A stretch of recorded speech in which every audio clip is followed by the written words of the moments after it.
Let's go ahead and do our number 5, and that's going to be our intentional crime. Now, no one's giving me any suggestions, but I was going to go ahead and make a river that was probably going to flow off of a floating island and then go down onto the ground and then maybe create some water underneath of it and then a bunch of strange and then have a bunch of channels or rivers that flow to that section. So it's going to be way crazy and really bizarre. So what I'll do is I'll go ahead and go to my terrain layer, and I'm going to first create my floating island. Let's go ahead and use this brown one right here. This one looks good. I'll go up a layer like this. Let's go ahead and paint that top piece there. In fact, why don't we use instead of using brown, why don't we use a green one instead? Oh, is there brown? That one's brown. Let's go with, let me see, what color are those mountains right there? Kind of a little bit of a green in it. Let's go with that. We'll maybe desaturate it a little bit, bring the brightness up a bit. This looks fairly close. There we go. So we'll put that there. Okay, and then we are also going to put maybe a crater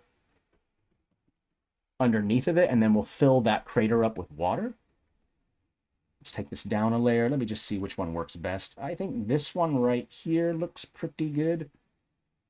I overall like that. Let's go ahead and change that blend mode to luminosity. There we go. We'll bring the brightness up.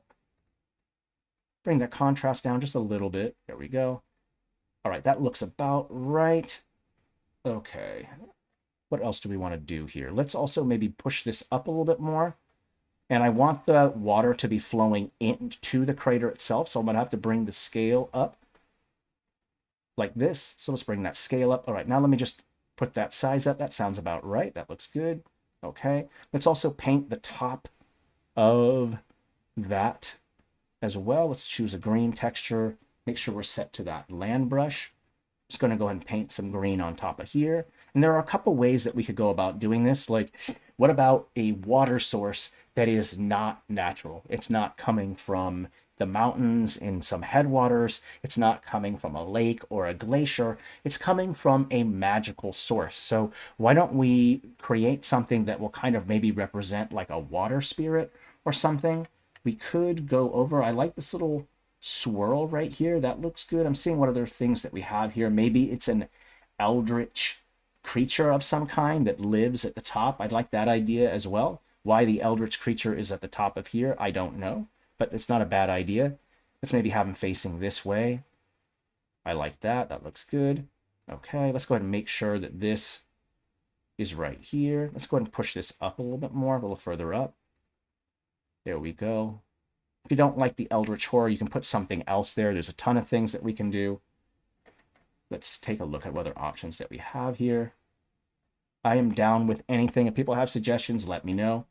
We could create like a ruin, and then maybe there's a spring that's coming out of that ruin. That's one way to do it. Or maybe some kind of like water castle, like this castle right here. We could put that here, and maybe there's some water coming out of that. There's all these different things that we can do. Let's just kind of go over our options and see what we have here. Lots of goodies that we can work with. Oh, I like the little gate. That's not a bad idea. Let's do that. I like this gate idea. Ice prison for the god. Oh, I love that idea too. That's a good one. Maybe this right here is the gate to that prison. And then the waters, there's water that leaks out of the prison gate, meaning that the gate its seal is breaking because water's coming out of it. So we could say that there's a water god that's been sealed away up on this floating island that's been cut off from the water sources of the world. And then that way they are not empowered through those water sources of the world. And they're in this prison where that's maybe some watery prison where they're trapped. But again, that prison is breaking. So maybe we can show that by putting some rivers that kind of go down into this crater right here. So let's try that. First, let's put some water in the crater. And you know what we could do is we could just paint that in. Normally I would recommend like a shape or a line for that, but let's do something new with the 2.0 tool. We're going to add a new layer. We're going to call it the brush layer. And we're going to choose our water texture. So you'll notice that when I paint, that it goes on top of everything, right? So that works out quite well. That looks good. I'm also going to change the blend mode a little bit. There are a couple options here. I could bring the opacity down so I could see underneath the water. I could also change the blend mode. Let's change the brush. Let's go to this rounded hard brush that has pen sensitivity. And what I'll do first is I'm going to just paint inside of the crater. So let's go like this, paint like this. And I'm not going to lift my brush up because it's at a different opacity. As soon as I lift that up, it'll double up on each other. So I have to be careful about that. So let's just put a water source in here like this. Make sure I didn't miss any spots. I could do it again, just go over it one more time like this. That's fine. Just keep it inside of the crater like this. There we go. Just like that. That works out just fine.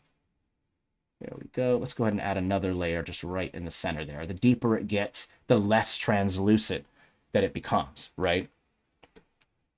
And I want to change this brush layer to water like this. There we go. We can also play with blend modes. If you want to play with blend modes, we can. Let me go back to water. You're going to right click and then you're going to go to layer options, and then here's your blend mode. So let's just go over the various blend modes and see if any of them work well. That's kind of an interesting look. A screen, color dodge. You can play through all of them and see which one looks best. We might not be able to use any blend mode. We could just use the regular normal blend mode, but let's just go through them and just see which ones look the best. Oh, that hue one is kind of cool. I like that. Not bad. There's saturation, color, and then finally there's luminosity. I think we're going to go with normal because I think it works just fine. And then we're going to go ahead and paint in our water coming out of this thing right here.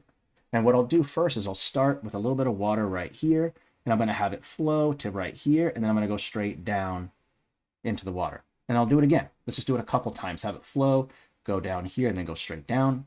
Let's go ahead and create another one, kind of splits, and it's going to go down here, and then goes there. Let's go do another one, travels and goes down to there. And we're just going to keep doing this a couple times until we kind of get those waters kind of flowing down into here. And it's okay if it's not perfect. How about a circular river? Love that idea. Let's go with that one. Good choice. Let's go ahead and have more water like leaking in the front. So I'll go ahead and just kind of paint water kind of seeping its way kind of out. Let's make sure to also get it covering the stairs right here. Then maybe even have it coming some parts of the portal here. There we go. So we got some water. Let's do some single clicks like this. There we go. We got some nice water there. All right, that looks good. Let's go ahead and have a couple more kind of draining down inward. This one going down inward. And then what I'll also do is I'm going to have some water going away, like climbing out of the pit. And the reason why I'm going to do that is because this water god is trying to escape. So that water isn't regular water. It's the water god in that form trying to get out. And so more and more, as more and more water gets out, more and more the river god or the water god can get out completely. So it might be that your players want to stop this evil water god from escaping their prison, or maybe they've been wrongfully imprisoned by evil actors or bad actors, and so your players are trying to release the water god. That will be up to you. Let's go ahead and bring the opacity up a little bit, and then we'll have them kind of climbing upward and kind of making its way towards the ocean. Let's change the brush size a little bit bigger too. Let's go with this brush size here, and then kind of have them making its way towards the ocean where it can get the maximum amount of water. So it's kind of like making its way, going to try to connect with this body of water, connect this way, get to that body of water. And we'll just kind of create these little splits as it's like little hands reaching out, trying to get to the larger bodies of water. So we'll create these kind of hands or tendrils here to make it look like they're reaching out, trying to get to water. Have it flow this way. Maybe it's moving towards the ocean like this. There we go. That looks good. Another one going out this way, making its way to right there. There we go. Definitely defies all the laws of hydrology, will definitely infuriate or definitely get the ire. But you notice that it does, there's some sense to it, right? You will probably still avoid much of the wrath because you've put together what exactly is happening here, right? There's, you can see that there's water, unnatural water flowing out of this gate. You'll probably get, you could still incur their wrath with the rivers that are kind of climbing out of the crater, but by putting these all together, you probably will avoid the wrath of the river police. So it doesn't hurt to try to get some explanation. If you're trying to avoid and evade the long arm of the river police, then make sure that there's at least some lore there to kind of make sense of what's happening there. All right, what do we have here? We have a circular river. Oh, I absolutely love that idea. Let's make a circular river. Great, great idea. Thank you for suggesting that first time, Chatter and Moons. Let's do it. Let's take a step back and see where we're at here. We're going to find some open space in which we can kind of create that kind of a river. And I see right here, this looks good. So how about a river that flows, but it goes in a circle? It's not a human made or a creature made, but it's magical somehow. And maybe this river could be a magical barrier. It's not just any kind of river. It's a river that you can't cross because there is magic or an enchantment or something that's happening that's protecting it. So let's go ahead and do that. Let's go over to our land tool. We'll go to subtract at 2, and I'm going to create a little bit of water that's going to go around this bit of mountain around here like this. It's going to loop around like this. It's circular. Is this what you meant, End Moons, or would you prefer something more like this, something a little bit more circular? I imagine when you meant circular, you didn't necessarily mean a perfect circle. You meant where it connects at both ends, right? By circular. Let me know, End Moons, if that's correct. If not, we can adjust this. But for now, I think this works fairly well because you can see that it's going around these hills, right? That makes some natural sense in it's right that there's something in the center there. That's helpful. Let's go ahead and move some of these hills out of the way. And now, if you are going to have a river like this, then, and it's all there is just these hills right here, that's going to seem weird. So what you might want to consider doing, if you're going to have a circular river like that, is that if it is a protective barrier, then there should be something on that river, right? Something on those, on that little island thing right there. So you could put like a world tree. We could take a very large hill right here. Let's go ahead and adjust and change our hills to make them look a little bit more natural. But let's take a very large hill like this. This is going to act as the base in which we're going to put the POI. And then we'll put that tree a layer up and put it right on top like that. And then what you have here is that this tree has used magic, or maybe it has a will of its own, and it created this water barrier, right? That's basically trying to protect the tree and whatever, maybe there's an elven settlement or a fey settlement of some kind here. We could totally do that. Let's maybe add in some structures. Let's type in elven. Let's go ahead and maybe say that maybe we can also put something on top of the tree. Like maybe there is some kind of monastery on top of the tree. And right now it just kind of looks like it's just flat on top of it. So why don't we use some bushes to hide that? So let's take this bush right here. Let me just make sure it's the right, it's a little bit brighter. I'd say what we should do is just drop the saturation a little bit. There we go. And I'm going to go ahead and place that just right in front, and I'm going to block some of the base of that stamp. And what that will do is it will make it look like that it is hidden in the foliage instead of just sitting plop on top of it. So again, you can use bushes to hide the bottom line work so that it kind of hides the line work. So that'll be helpful. Let's do that. Let's move it a little bit more this way. I want it to be more centered with the trunk of the tree. There we go. That looks good. Okay. And then there's a bunch of things that we can do here. Why don't we create just like a little village here of some kind? Let's go type in elven, and we'll go ahead and use the small elven stamp. Let's go expand all assets. Oh, here are the smaller ones right here. Perfect. We'll put them up a layer. Let's put a circular one there. Let's maybe put, let's make them circular. So let's put another circular one there. Let's put a green one on top of there. and then maybe a little structure right here. And of course, we should also create another barrier. We have the river barrier and then maybe a barrier of trees that will hide some of this. So why don't we type in tree? And what we could also do is to make that river look more fantasy, we could paint it a different color. So we'll do that in just a moment. Let's just go ahead and throw in our trees. Let's maybe throw in these larger trees. These are a bit taller. So let's go ahead and throw those in. I'm going to put them on layer 1 to make sure they go behind the hill and also in front of the hill, okay? And what I'll do is I'll put the very tall trees closest to that tree, close to the world tree. And then the further we get away from that world tree, the trees will get a little bit smaller. So let's go ahead and throw in these ones like this. Just place them around. Go and put those in there, a couple there. That looks good. Okay, and then let's also put some bushes as well for a little bit more ground cover. We'll go ahead and use these bushes right here. Let's go ahead and bring the scale down just a little bit to make sure that they're not too big. And then we'll go ahead and create this cover like this. There we go. Bushes work well for forests as well. If you don't want to show the trunks of the tree, you can just use these bushes right here to create the illusion of a forest canopy, a thick forest canopy. I find that that works fairly well if you don't want to use individual trees. These individual bushes work quite well. There we go. So now it kind of makes more sense what this circular river right here is. We can add a couple more things, like we want to paint the color of the water a different color. Like maybe we want to make it this more bluish type color. We'll go to water brush, make sure it's set to 100% opacity, and just kind of paint in this more lighter color.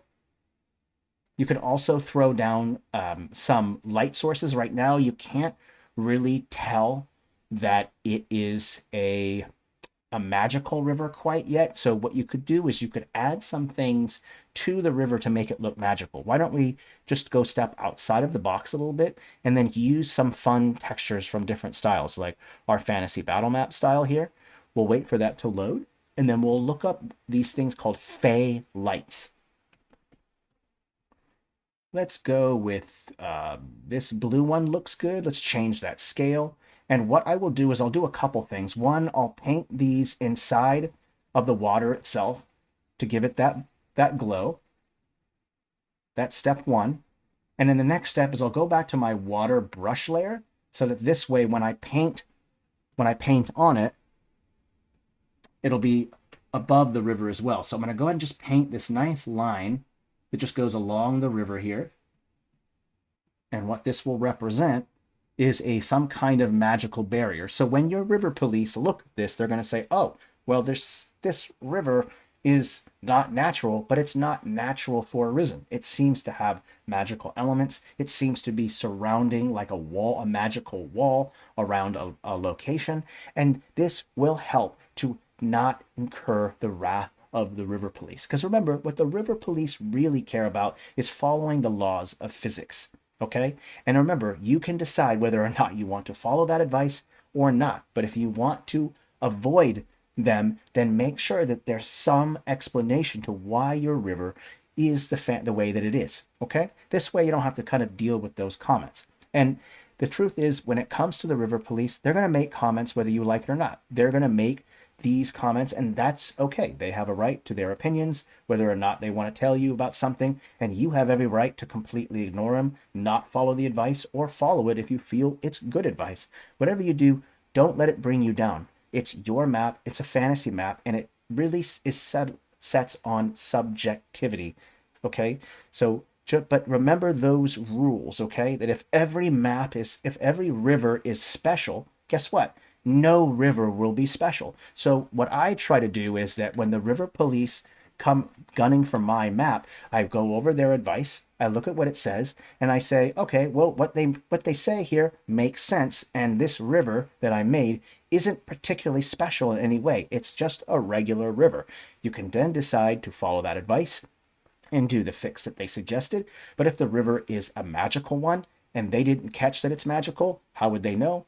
Then just don't respond to it at all. Don't bother. Or explain, hey, there's river here, or there's a magic going on here. This is entirely up to you. You have to decide for yourself whether or not these critiques are apply to your map or not. Because in the end, you're the god, you're the goddess, you're the lord of your world. And you can decide whether or not you want to follow the advice of the river police or incur their wrath. That's entirely up to you. Was there anything else in the chat? I don't see any more suggestions, so this will probably be it. This was a ton of fun. I really enjoyed committing these river crimes. I always find that natural rivers are pretty boring, honestly. But at the same time, they're easy to produce, while these more fantasy rivers take up more of your time. So at the end, what I would say is that I would stick to my original assumption, which is that if every river is special, then none are special. So follow that rule of contrast. Most your rivers, the ratio should be towards the more realistic side, while the other part of your ratio, the other part will be fantasy rivers. Because remember, your fantasy rivers are going to pop out quite a bit against natural rivers. Look at this river right here. This pops out. It's so entirely different from this more natural looking river here. While this right here with these water and these rivers slowly making their way, there's splitting going on. It's defying gravity. Water would not be coming out of a gate on top of a floating landmass. So you can make those decisions for yourself on whether or not you want to appease or defy them. That's your decision. My suggestion is don't get mad at them. Just let them say their piece and you can decide whether or not to listen to them.